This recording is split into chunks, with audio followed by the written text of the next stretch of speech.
The alarm on my desk had never made that sound before, and I did not know a calm voice could feel so wrong. My name is Sael Korin, and I have sat on the Grand Council for 11 cycles as a mid-ranking delegate, representing a small trading world that mattered to no one until the day it suddenly mattered to everyone.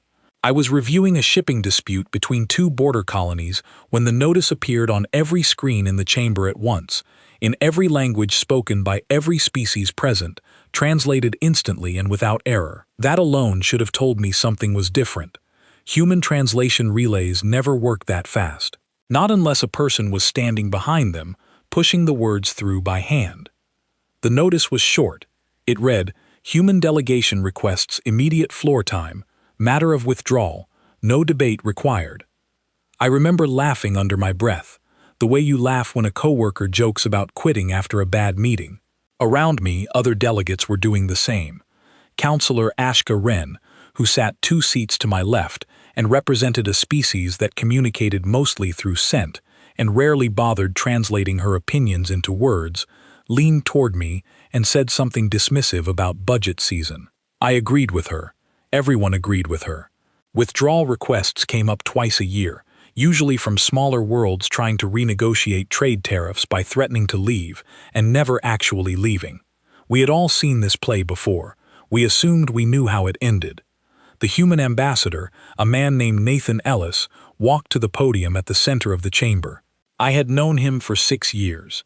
He was not a loud man. He rarely raised his voice, rarely used his allotted speaking time in full, and had a habit of nodding along to complaints from delegates who treated him and his species with open condescension. Humans, as a rule, had learned to take insults quietly. I had always assumed this was because they were weak in standing, new to the council compared to species who had been here for centuries. I understand now that I was wrong, but on that day I still believed it. Nathan set a single sheet of paper on the podium, though the room had no need for paper. Every word he said was already being recorded, translated, and archived automatically. I think now that the paper was for himself, not for us. Something to hold while he said what he had clearly rehearsed many times. He thanked the council for the years of cooperation.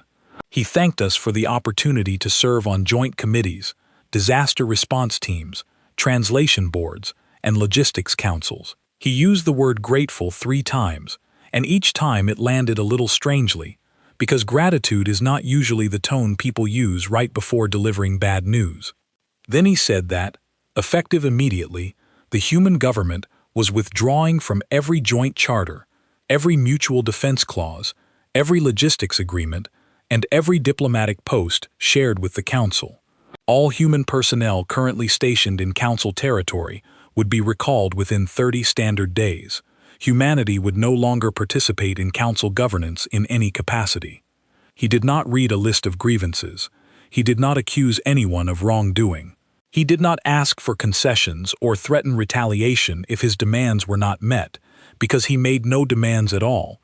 He simply stated the fact of withdrawal, the timeline for its completion, and then he said one more thing before he stepped down from the podium. He said, "It has been an honor to help." Then he gathered his single sheet of paper, nodded to the Speaker of the Council, and walked back to his seat, which by the end of that same session he had already vacated for the last time. For a moment, nobody spoke. I remember looking around the chamber and seeing the same expression on face after face, species after species. An expression that said, "This must be a formality. This must be posturing. Surely someone will explain what humanity actually wants in exchange for staying." Counselor Ashka Wren turned to me again and asked what I thought the humans were really after. I told her I did not know, but that it did not matter, because someone would offer them a better trade agreement within the week, and the whole thing would blow over. I was so certain of that. I want to be honest about how certain I was, because it makes what came after feel sharper somehow, more foolish in hindsight. The Speaker of the Council, an old and imposing figure named Doran Vec, called for a brief recess so that senior delegates could speak privately with the human ambassador before any formal response was drafted. I watched from across the chamber floor as 3 senior counselors approached Nathan Ellis near the exit corridor. I could not hear what was said, but I could read the shape of it. Vec gestured broadly, the way he always did when offering concessions he considered generous. Nathan listened, nodded politely, and shook his head. Vec gestured again, more sharply this time, the way he did when he felt his generosity was being wasted on someone too proud to accept it. Nathan shook his head again, said something brief, and then simply walked away toward the human delegation's private chamber, which by the next morning would be found completely empty. I did not think much of it at the time. I had somewhere else to be. My trading dispute was still unresolved, and I assumed the human matter would sort itself out through whatever backroom negotiations senior delegates handled without the rest of us. That is the strange thing about watching history happen from the middle of the room instead of the front of it. You see the moment, but you do not understand its weight until much later, when you are forced to look back and count everything that came apart afterward. 3 days later, a report crossed my desk about a border dispute between two rival colonies, a rocky system on the edge of a resource-rich asteroid belt that both sides had claimed for generations. This kind of dispute came up constantly, and it was, in the past, always handled the same way. A joint mediation team would be dispatched, usually with a human linguistic officer attached, because humans had an unusual gift for finding the exact wording that let both sides claim victory without anyone actually losing anything. It was almost a running joke among the delegates, the way humans could turn a shouting match into a signed agreement within a single afternoon, simply by rephrasing insults into compromises so smoothly that neither side noticed they had been talked down. This time, no human officer was dispatched. There wasn't one available. The mediation team that did arrive, made up entirely of council career diplomats from 3 other species, spent 2 days trying to translate the dispute fairly, and instead managed to insult both sides so badly that the smaller colony recalled its ambassador and placed its border patrols on active alert. I read the incident report with a small, uncomfortable knot forming in my stomach, though I did not yet understand why. It was a minor incident. Nobody was harmed. The situation was eventually calmed by an emergency session 2 weeks later. But it was the first crack, the first small sign that something load-bearing had quietly been removed from a structure none of us had ever bothered to inspect.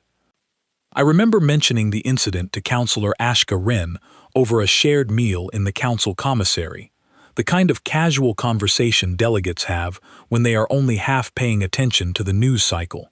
She waved a hand and said it was simply an unlucky coincidence, a rare failure among diplomats who were normally quite capable. I agreed with her because it was easier to agree than to sit with the small, strange feeling that had started to settle over me, the feeling that something important had left the room along with Nathan Ellis and his single sheet of paper, and that none of us had thought to ask what it actually was before it was gone. That night, back in my quarters, I pulled up the public registry of joint council committees, mostly out of idle curiosity, wanting to see how many roles the human delegation had actually filled before their withdrawal. I expected a short list. Humans were, after all, a relatively young species in council terms, without the ancient trade networks of the older worlds or the military weight of the larger empires. I assumed their presence had been largely ceremonial, a courtesy seat granted more out of politeness than necessity. The list took a long time to load. When it finally did, I sat and stared at my screen for what felt like several minutes without moving. Humans were listed on the Logistics Coordination Board. They were listed on the Joint Linguistic and Mediation Service. They were listed on the Disaster Relief Rapid Response Network. They were listed on no fewer than 6 regional stabilization committees, the kind of unglamorous administrative bodies that nobody wanted to serve on because the work was thankless, the hours were long, and the credit for success always seemed to go elsewhere.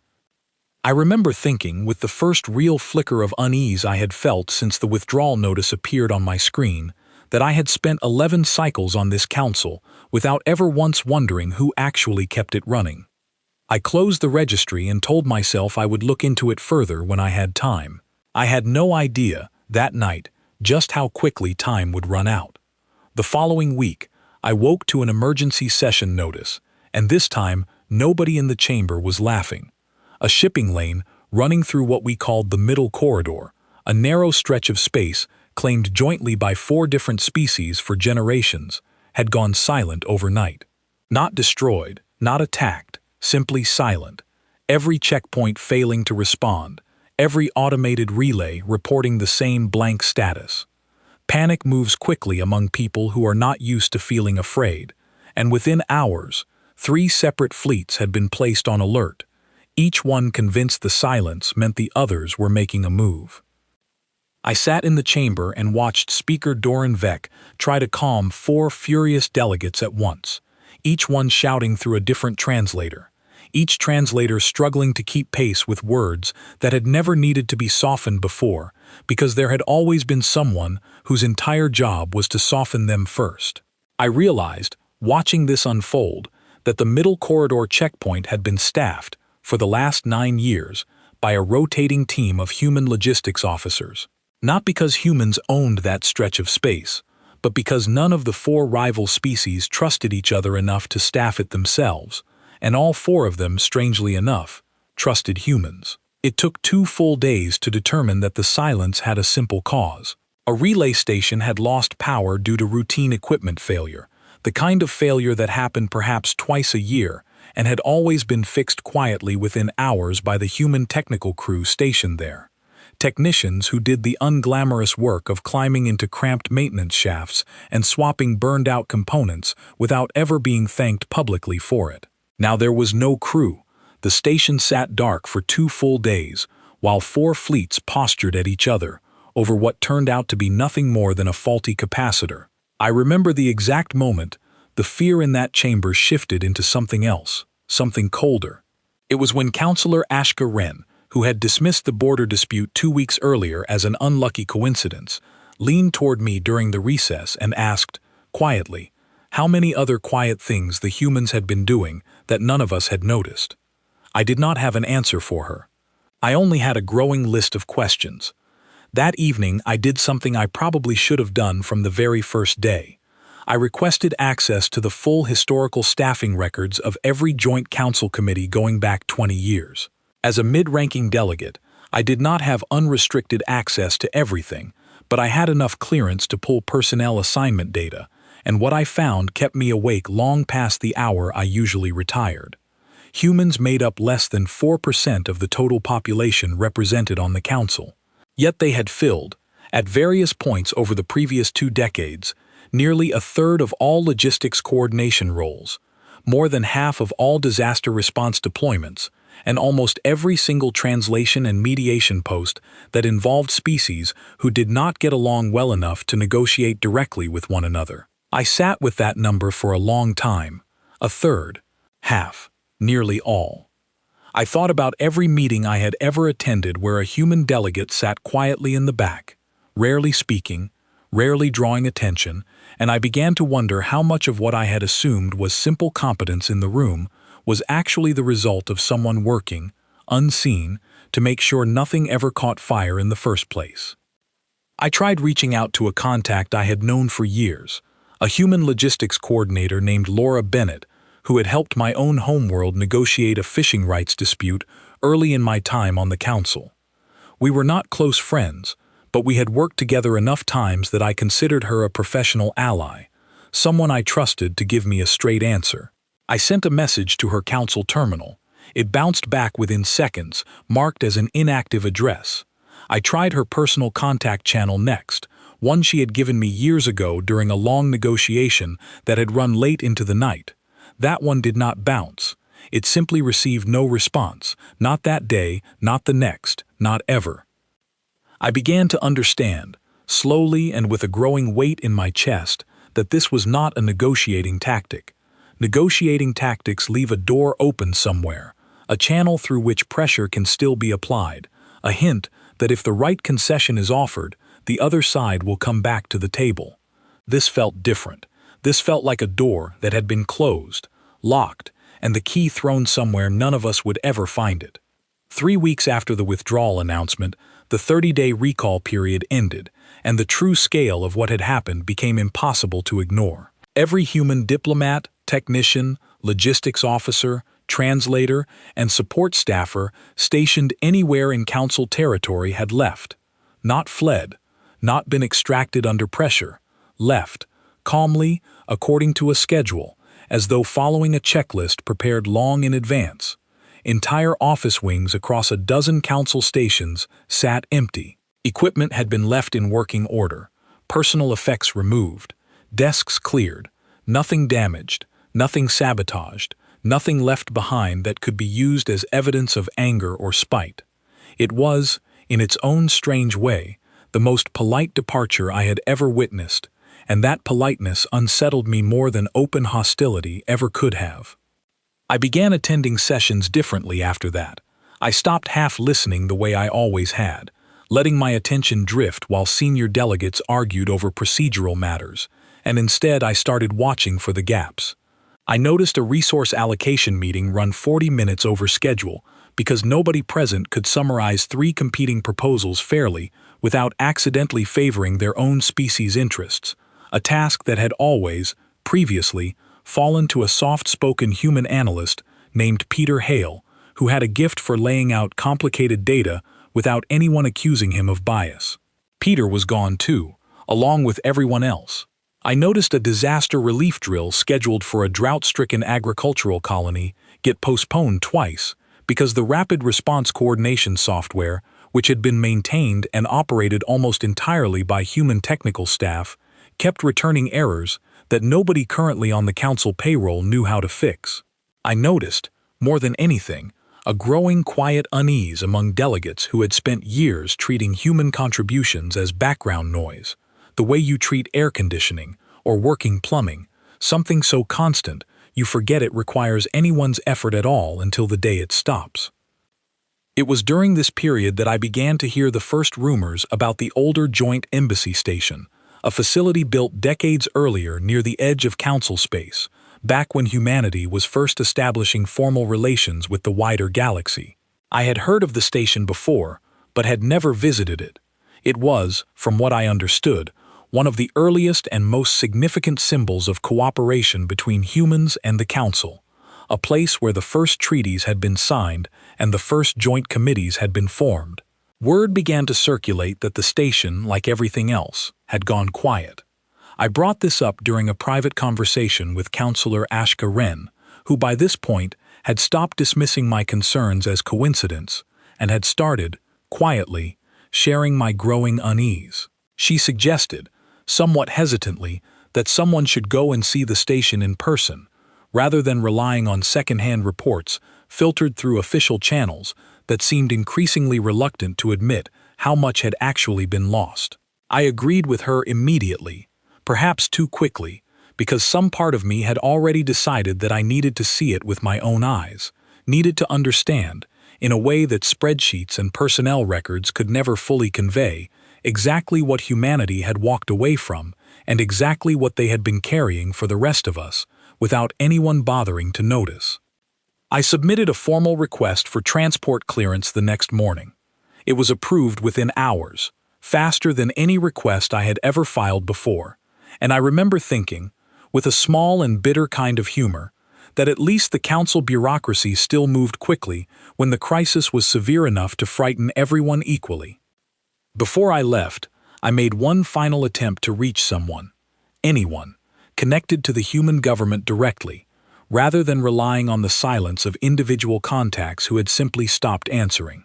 I sent a formal diplomatic inquiry through the official channel, addressed generally to the Human Foreign Office, asking simply for clarification on the reasoning behind the withdrawal, and requesting, if possible, a chance to speak with someone who could explain what the Council might do to repair the relationship. The response came back within a day, which surprised me, given how little else seemed to be moving quickly. It was brief, courteous, and utterly final. It thanked me for my inquiry. It stated that the human government appreciated the years of shared cooperation. It stated that all current questions regarding Council operations would need to be answered by Council personnel going forward, as human involvement in Council governance had concluded. It did not mention grievances. It did not mention conditions for return. It read, more than anything, like the kind of message a person sends after they have already made peace with a decision, rather than the kind of message meant to open a negotiation. I read it twice, then a third time, searching for some hidden opening, some diplomatic phrase that might mean something other than what it plainly said. I found nothing. The door was closed, and it had been closed calmly, deliberately, and without any visible anger at all.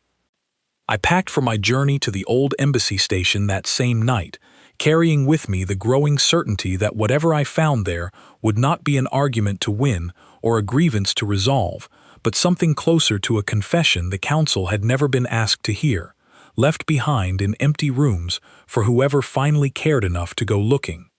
The old embassy station appeared on my viewport as a slow ring of lights against the dark, and even from a distance I could tell something about it was wrong. Stations built for constant use have a certain rhythm to them, a pattern of lights that shift as shifts change, docking bays that open and close in sequence as ships arrive and depart. This station glowed with the steady, unbroken light of automated systems running on their own, with nothing living left to interrupt the pattern. My shuttle docked without incident. Nobody hailed me, which was strange in itself, since even an abandoned facility should have had some form of automated security greeting, some voice asking for identification or purpose of visit. Instead, the docking clamps simply engaged, the airlock cycled open on its own, and I stepped out into a corridor lit by the same calm, even light I had seen from space, a light with nobody left to notice it. I want to describe what I felt in that first hallway, because I think it matters. It was not fear, not exactly. It was closer to the feeling of walking into a home the day after a funeral, when the furniture is still arranged the way the person who lived there left it, when their coat is still hanging by the door, and the absence of them is somehow louder than their presence ever was. The corridor was clean, not abandoned in the sense of dust and decay, but abandoned in the sense of a place that had been carefully, deliberately emptied by people who cared enough to leave it in good order for whoever came looking. I walked through what had clearly been a shared administrative wing, offices marked with plaques bearing the names of committees I recognized from the registry I had studied weeks earlier. Joint Logistics Coordination, Regional Stabilization Board, Cross-Species Mediation Service. Each door slid open at my approach, each room inside cleared of personal effects, but left with furniture intact, terminals dark but undamaged, chairs pushed neatly beneath desks. It was the tidiness that unsettled me most. Anger leaves marks. Grief leaves marks. This looked like the departure of people who had simply finished a task and gone home.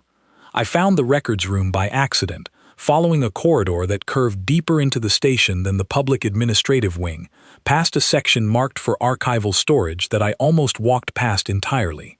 The door here did not open automatically the way the others had. It required a manual override, an old mechanical lock that suggested whoever had left this particular room had wanted to make sure it was not stumbled upon casually, but also had not wanted to erase it entirely. I worked the lock open with tools from my shuttle kit, and the door groaned aside to reveal rows of physical storage drives, the kind humans apparently still preferred for permanent records, alongside a single terminal that, unlike every other terminal on the station, still had power running to it. I sat at that terminal for the better part of 6 hours, and by the time I stood up again, my understanding of the last 30 years had been entirely rebuilt from the ground up.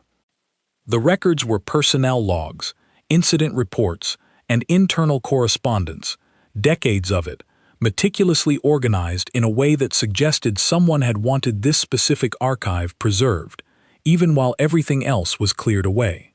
I began reading chronologically, and the pattern that emerged was consistent enough that I eventually stopped being surprised by any individual entry and instead simply felt the weight of the whole picture settling over me.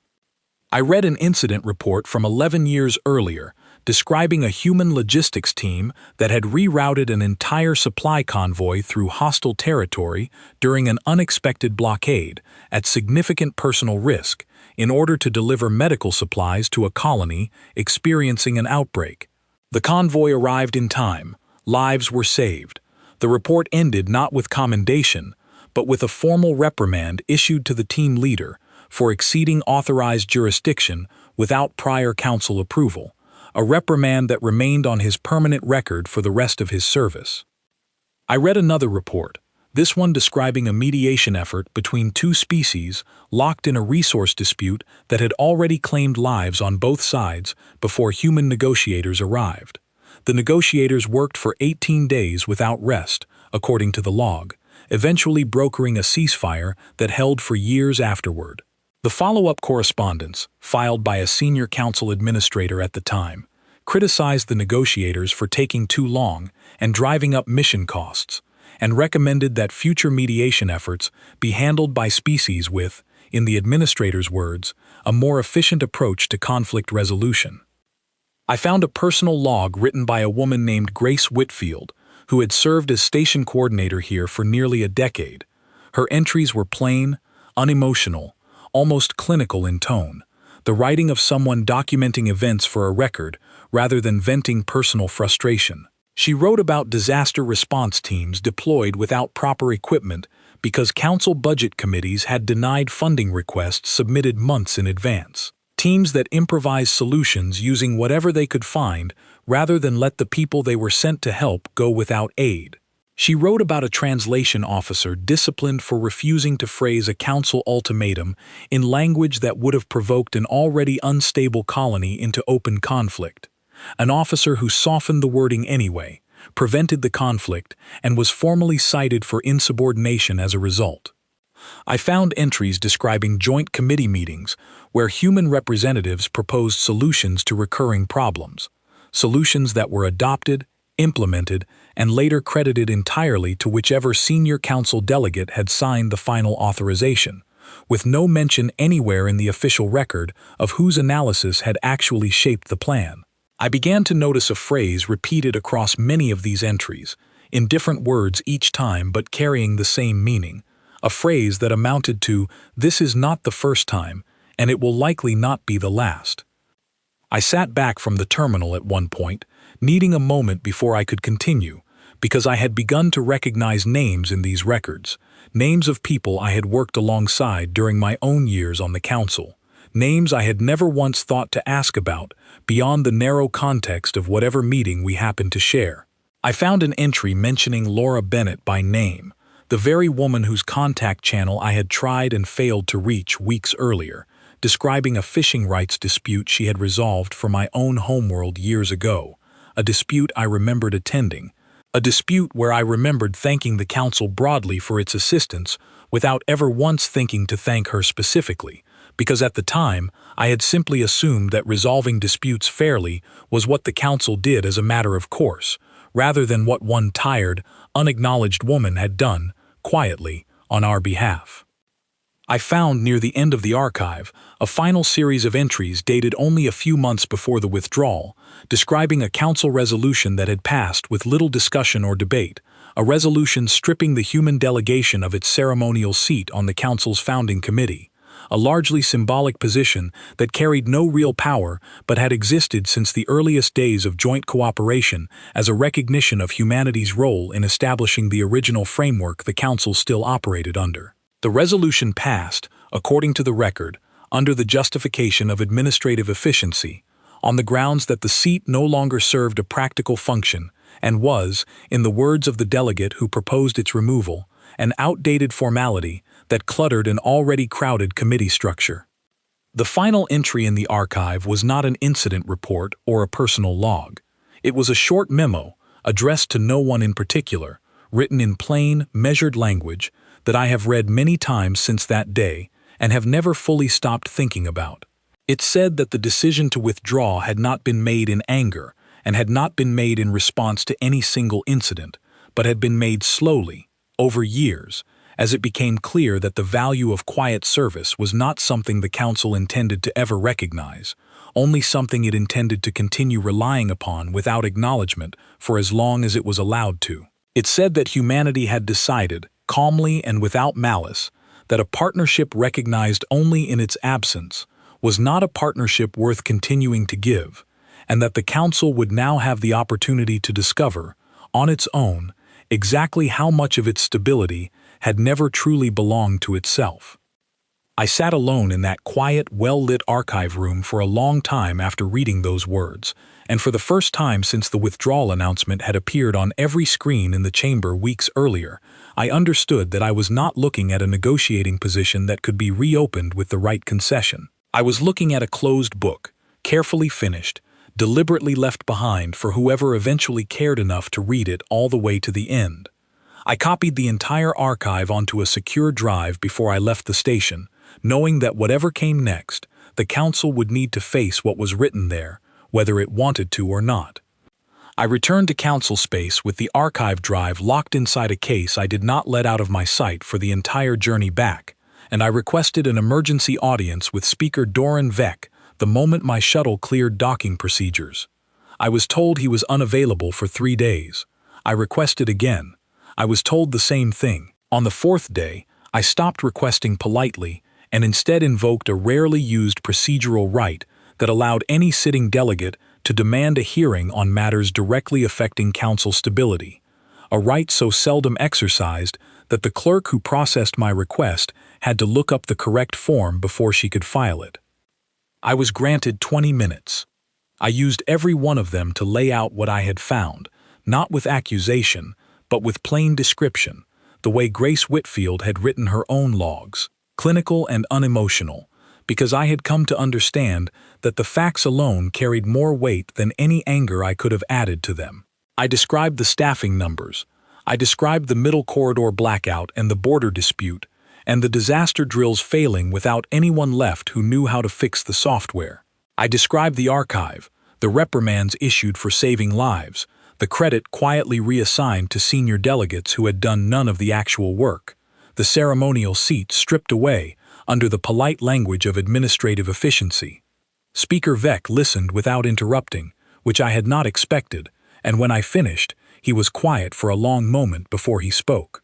He said that he did not doubt the accuracy of what I had found, but that the council could not be expected to formally apologize for decisions made through proper procedural channels, decisions that had, at the time, seemed reasonable to the delegates who made them. He said the withdrawal was regrettable, but that humanity's departure was, in his words, an overreaction to grievances that could have been resolved through normal diplomatic means, had they simply been raised through the proper committees instead of allowed to fester in silence.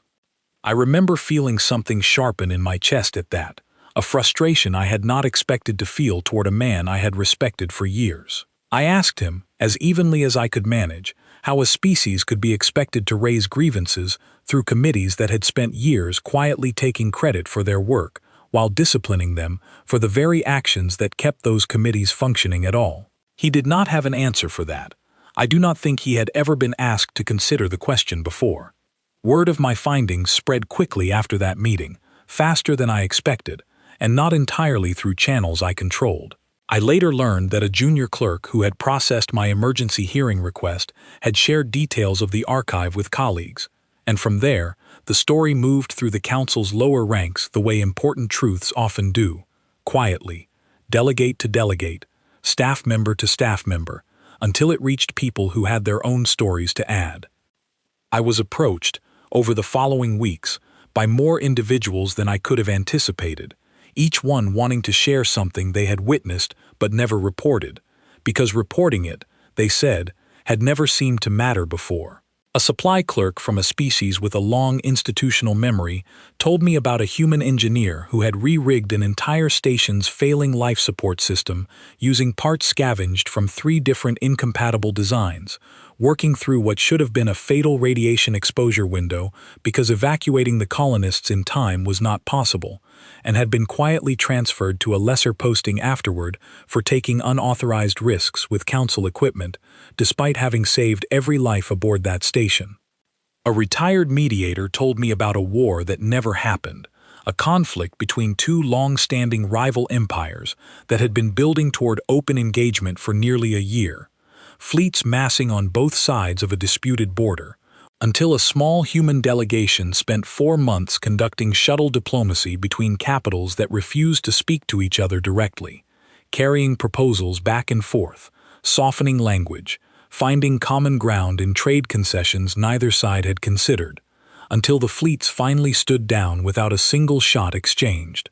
The mediator told me that this success was never formally recorded as a human diplomatic achievement, because the final agreement had been signed under a joint council banner, and the individual contributions of the negotiating team had simply been folded into the collective credit of the institution as a whole, the way water disappears into a river the moment it joins it. I began to understand, hearing story after story like this, that what I had found in the embassy archive was not an isolated pattern confined to one station or one department.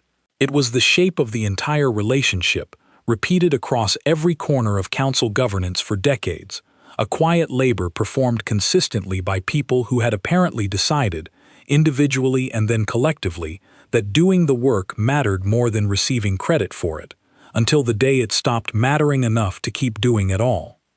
I compiled every testimony I gathered, along with the archive from the embassy station, into a single formal report and submitted it to the full council for review, requesting that it be entered into the permanent record regardless of what action, if any, the council chose to take in response. Some delegates supported the request. Others, particularly senior figures who had signed off on the very committee decisions described in my findings, argued that the report was one-sided, that it failed to account for legitimate council concerns about jurisdiction and procedure, that humans had, after all, occasionally overstepped boundaries that existed for good reason.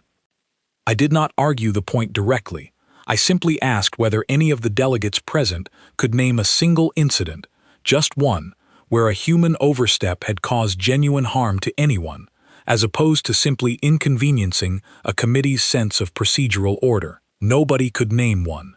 The room stayed quiet for long enough that the silence itself became its own kind of answer. While this debate continued within the chamber, the practical consequences of the withdrawal kept accumulating outside it, faster than the council's internal arguments could keep pace with.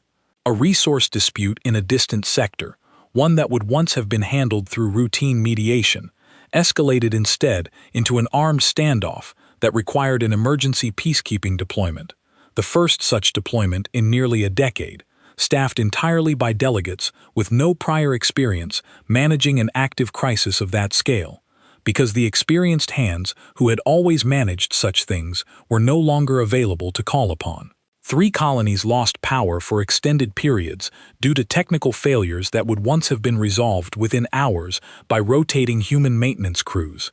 Crews the council was only now discovering it had never bothered to train replacements for, because it had never imagined a future in which those crews might simply not be there. I began to notice a change in how delegates spoke during sessions, a new hesitance creeping into decisions that had once been made quickly and confidently.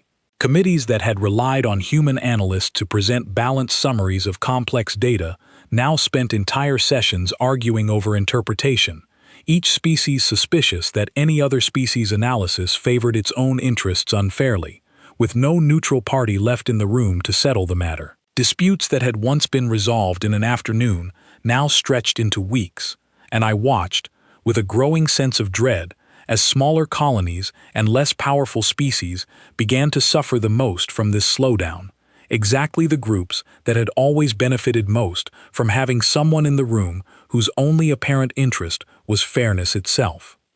I thought often, during this period, about the final memo I had read in the embassy archive, the one describing a partnership recognized only in its absence. I had understood the words intellectually the moment I read them, but it was only now, watching the council struggle to perform tasks it had never once had to perform for itself, that I began to understand them fully. Humanity had not simply withdrawn a service, they had withdrawn the invisible framework that had allowed every other service to function smoothly, and the council, in its long comfort, had never once bothered to map how deep that framework actually ran, because it had never had to. I requested, near the end of this period, formal authorization to attempt direct contact once more with the human government, not through the general diplomatic channel I had used before, but through any personal connection I could locate among former colleagues who might still be willing to speak with me privately, off the official record. I managed, after considerable effort, to arrange a brief communication with a woman named Claire Dawson, a former human liaison officer who had served on a joint stabilization committee I had once sat on myself, years earlier, before either of us had any reason to suspect the arrangement would ever end. She agreed to speak with me, though she made clear from the outset that she was not authorized to represent her government in any official capacity, and that anything she said should be understood as personal opinion rather than policy. I told her I understood, and I asked her, as plainly as I could manage, whether there was anything at all the Council could offer that might change the course humanity had chosen. She was quiet for a long moment before she answered, and when she finally spoke, her voice carried no anger, only a kind of tired, settled honesty that I found harder to argue with than outrage would have been. She said that the Council kept asking what it could offer, as though this had ever been a transaction that a better price could fix.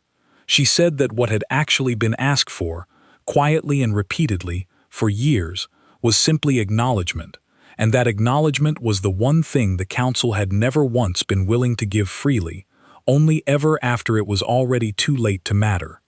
I did not have a response to that. I am not sure one existed. 6 months after the withdrawal, the crisis that had been building quietly beneath every smaller incident finally arrived, and it arrived exactly where the Council was least prepared to meet it. Two of the oldest member species in Council space, empires that had coexisted uneasily for centuries, under agreements human negotiators had helped maintain for 2 full generations, found themselves locked in a dispute over a newly discovered resource field straddling their shared border. Under the old arrangement, this was precisely the kind of disagreement that would have been handled within days, a joint human mediation team stepping in before either side had time to posture publicly, before pride and old grievances could harden into positions neither government could back down from without losing face at home. There was no mediation team this time. There was only the Council's own newly assembled crisis committee, formed in haste from delegates with little practical experience managing a dispute this volatile, working without the steady, practiced hand that had once made such disputes look almost effortless to resolve. I watched over the following 2 weeks as public statements from both empires grew sharper, each accusing the other of provocation, each recalling ambassadors, each moving additional warships toward the disputed field under the stated justification of protecting national interests. I sat in session after session as the Council debated procedure, while the situation outside continued to sharpen, and I felt, for the first time in my career, genuinely afraid that I was watching the early stages of a war unfold in real time, one that could easily draw in smaller allied species on both sides before it burned itself out.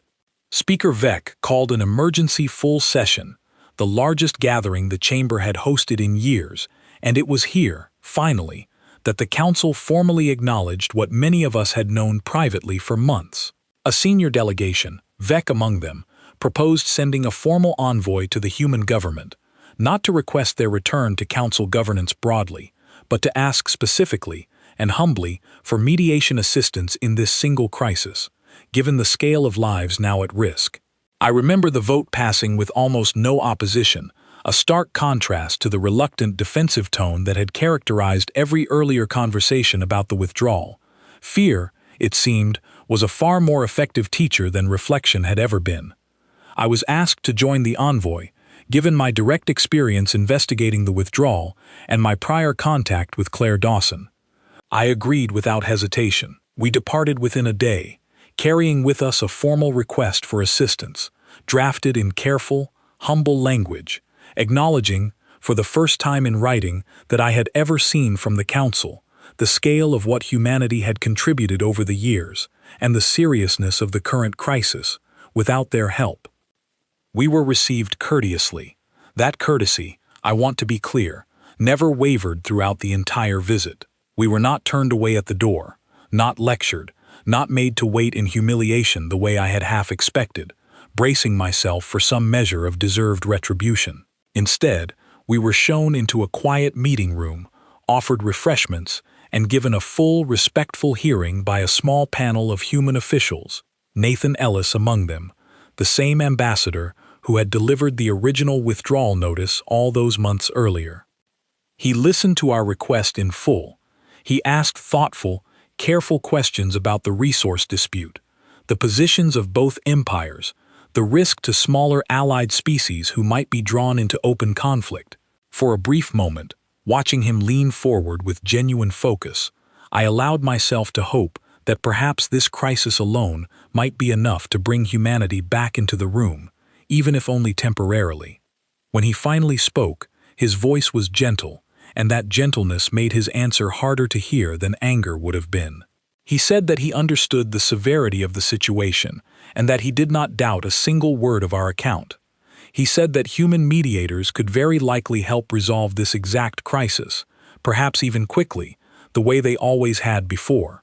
But he said that providing that help, once again, in response to an emergency and not as part of an ongoing mutually respected partnership, would only teach the Council the same lesson it had already learned for decades, that human contribution could always be relied upon eventually, regardless of how it was treated in the years between crises, and that this was precisely the pattern humanity had finally chosen to stop reinforcing. He said, and I remember these words exactly because I made myself commit them to memory before we left that room, that helping now would not heal anything, it would only delay the Council's reckoning with a truth it needed to sit inside long enough to actually learn from, rather than escape through one more act of quiet human rescue. I asked him, my voice rougher than I intended, whether he understood that lives were genuinely at risk, that this was not an abstract lesson but a real and immediate danger to real people who had never voted on the treatment of his delegation and bore no personal responsibility for it. He answered that he understood completely, and that this was in fact the hardest part of the decision his government had made, harder than anything else about the withdrawal. He said that humanity had spent years absorbing exactly that same argument, again and again, whenever they raised concerns about how they were being treated, told each time that raising the issue now, during whatever crisis happened to be occurring, would only make things harder for people who bore no responsibility for the disagreement. He said the Council had used that argument to postpone the conversation indefinitely, for years, until postponement became its own kind of permanent answer. He said his government had finally decided that if the argument was valid when used against them, it could not simply stop being valid the moment it applied in the other direction. I had no response to that either. I have thought about it many times since, and I still do not have one. We returned to Council space without the assistance we had traveled to request, and the Crisis Committee spent the following 3 weeks in the hardest, most exhausting diplomatic effort I have ever personally witnessed, working almost around the clock, learning through direct and painful trial exactly the skills that had always been quietly supplied for them before. Mistakes were made. Early proposals inflamed tensions rather than calming them. One committee member, exhausted and inexperienced, nearly caused a complete breakdown in talks by phrasing a compromise in language that one empire interpreted as an insult, an error a trained human negotiator would likely have avoided instinctively, the way Peter Hale once had, the way countless unnamed officers had for years without anyone noticing the skill required to get it right. Eventually, painfully, a resolution was reached. It was not elegant. It cost more in resources and concessions than a skilled mediation likely would have required, and it left both empires quietly resentful in ways a better negotiated agreement might have avoided. But it held. War did not come.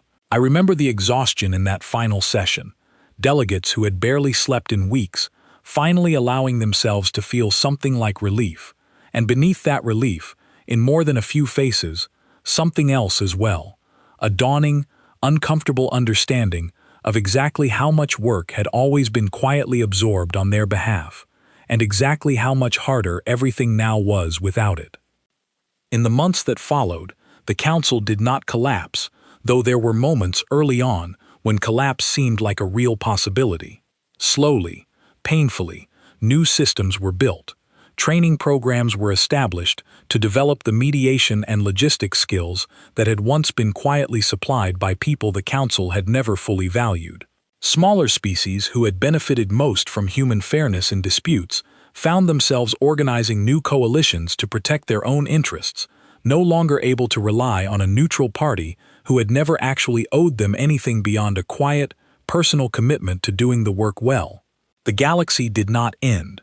It simply became harder, slower, and considerably less forgiving of mistakes than it had been before, in ways that most delegates, myself included, had never fully appreciated until the safety net was gone. I still sit on the council today, though I find myself in different rooms now, working on a new oversight committee formed specifically to track institutional dependencies, quietly making sure that no single group's contribution is ever again taken so completely for granted that its absence becomes a surprise rather than a foreseeable risk. It is unglamorous work. Nobody applauds it. I think more often than I probably should about how fitting that feels, given everything that led to its creation.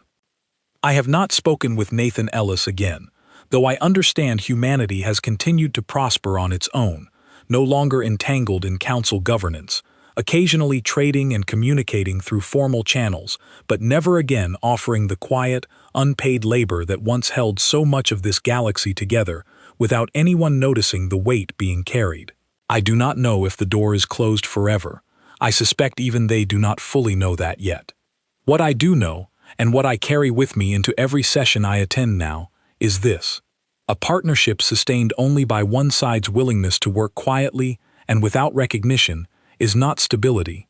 It is simply a debt that has not yet come due. The Council spent decades mistaking the absence of complaint for the absence of cost, and it took the sudden total silence of an entire people, calmly walking away without a single raised voice, to teach us the difference. We did not lose humanity through war, or through betrayal, or through any single dramatic failure we could point to and correct. We lost them through 1,000 small omissions, 1,000 quiet moments, where a simple thank you would have cost us nothing, and would have meant everything. Moments we let pass because we assumed there would always be another chance to say it later. There was not. And so the Council remains, older now, wiser in the way that only genuine loss can teach, still standing, still governing, but permanently marked by the quiet lesson of an empty chair that once belonged to people who gave everything and asked, in the end, only to be seen,